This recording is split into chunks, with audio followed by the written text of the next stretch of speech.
Abre mis labios, oh Señor, y mi boca proclamará tus alabanzas. Open my lips, O Lord, and my mouth shall proclaim your praise. Amen.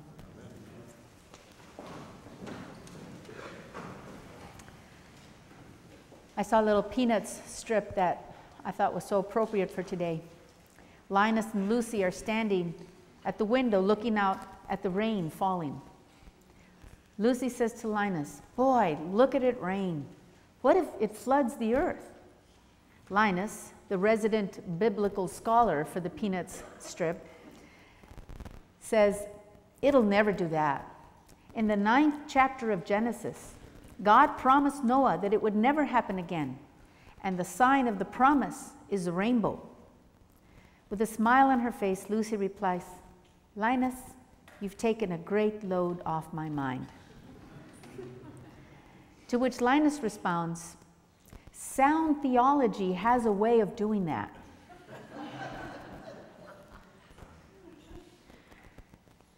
We light the first candle of the Advent wreath today, and so our new year begins.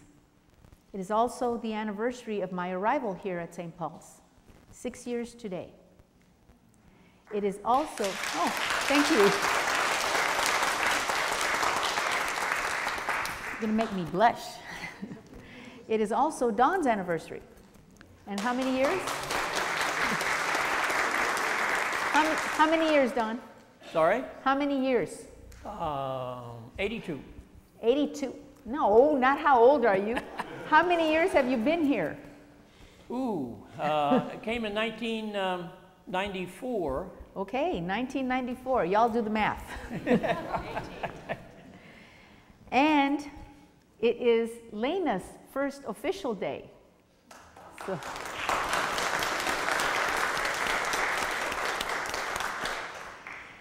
And Advent, first Sundays in Advent are good times to begin things anew. So it's a good time for us to take stock, not only of ministry, like those of us who are ordained, but also for your ministry, for the many ways in which you serve the church, and for your lives in general. It's a good time to take stock. So then we hear these words in the gospel. It's a bit odd. The church's observance of the season of Advent, because it falls around Christmas time. And so Ann Morton's always saying, you know, this is just not a good time for Advent. We're just too busy right now. But especially for those of us who want to take Advent seriously, it just feels a little bit out of step with the holidays. You know, the holidays is that season of time that starts about the time we finish carving the turkey, and it goes through that time when we see the ball drop in Times Square. That bookend season is called the holiday season. And so we're all in tune for a different kind of rhythm in our lives, more Christmassy. So it just feels funny. We're supposed to be practicing for the arrival of the Christ child.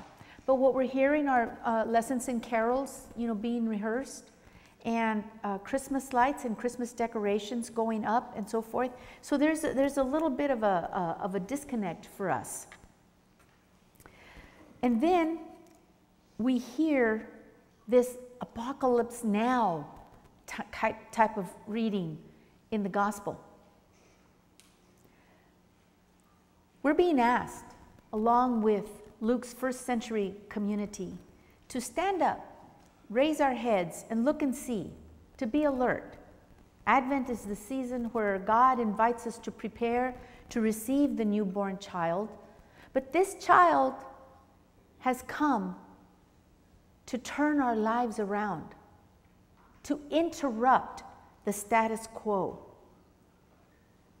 Though we see the child often as this newborn babe, and there's a kind of a sweetness about it, and in congregational development and church growth circles, we always say that at Christmas, you're likely to see new people.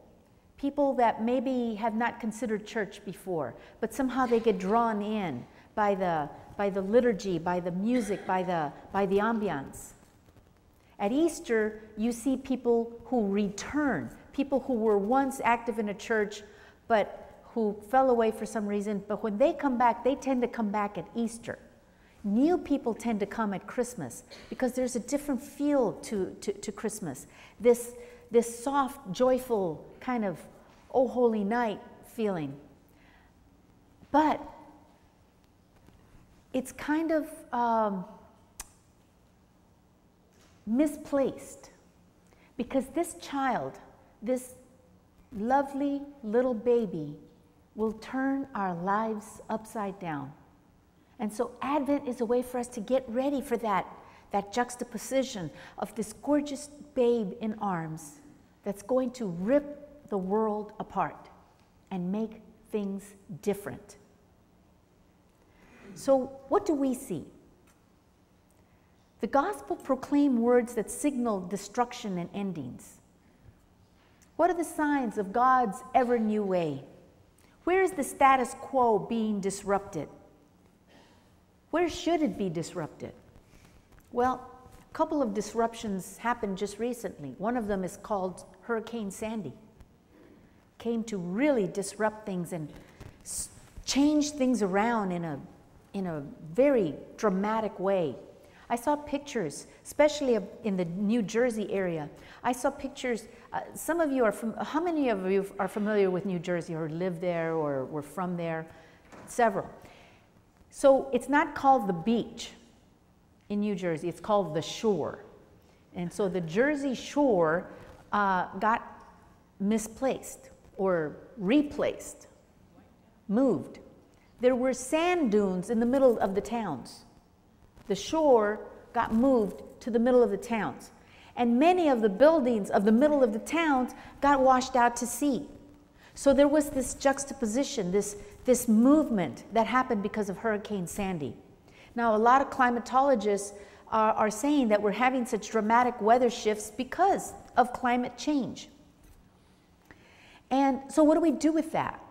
You know, when we had the Loma Prieta earthquake here, as a result of that tumultuous tearing down of things, did Californians kind of sort of tuck their head under their arm and kind of sort of slink away into their corners? What happened? We rebuilt. And we built stronger and smarter. We made things new out of that chaos and that turmoil. So I think that Advent is a good time for us to consider God's call for us to care for our planet. Earthquakes are not something that are man-made, human-made. They are tectonic shifts that are natural to this part of the world. But sometimes these, extended seasons of warm and seasons of cold and frequent powerful hurricanes, it's possible that they are human made because of the global climate changes that we are partly responsible for.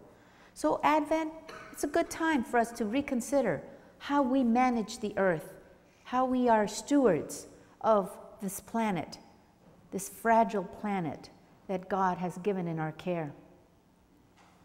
And of course, Advent 2012 is a post-election moment. No matter what the morning after pundits are saying that, we are basically in status quo mode. Not true. No matter your party, the racial diversity of the new electorate, the election of the most diverse House in history, the repudiation of big money trying to control an election, the support for same-gender marriage, all of those are signs of disruption of the status quo. I would call them signs of justice breaking in to this world, heralding the season of Advent when we prepare for that coming of the ever new one, that child. that came to interrupt our lives. Apocalyptic writing is highly symbolic. It is not meant to be taken literally. Jesus is speaking a word in time to that first century community who believed that an imminent end to Roman oppression was coming. And God's new reign would begin at any moment. These first hearers were struggling to keep body and soul together under that yoke of Roman oppression, and they needed a word of hope. So this apocalyptic discourse was a way of saying, okay, there's going to be some powerful changes coming. Big changes are coming, and they're signaled by these big events that you're going to see. Big, giant climate-related changes, nations struggling against nations. All of these are signs that something big is coming. So Jesus calls them to look at the events of their day like we need to look at the events of our days. Now, these words were never meant to draw people out of time, out of the reality of the present moment, into some sort of a spiritual cave, a spiritual cocoon where we can all go run and hide until it's over. These words of Jesus don't say, endure your pain now because you'll be in heaven later. It's okay, just hang in there. You know, it'll be okay later. Quite the contrary. It's an imperative for us to look at the moment at hand, to keep our eyes wide open, to see the coming of God's reign happening right now, in our midst, in what we're experiencing now, and to see where is the good news in this? Where is God's glory going to shine through in the midst of these times that we're living in? So he says, stand up, raise your heads, look, see, be alert. Your redemption is drawing near. The present moment contains something of God's always new way of seeing things. Things are changing. Take notice. Find the blessing in the change. So I invite you to open your heart to see that God is moving, inviting us to joyfully await the coming of the one who will make all things new.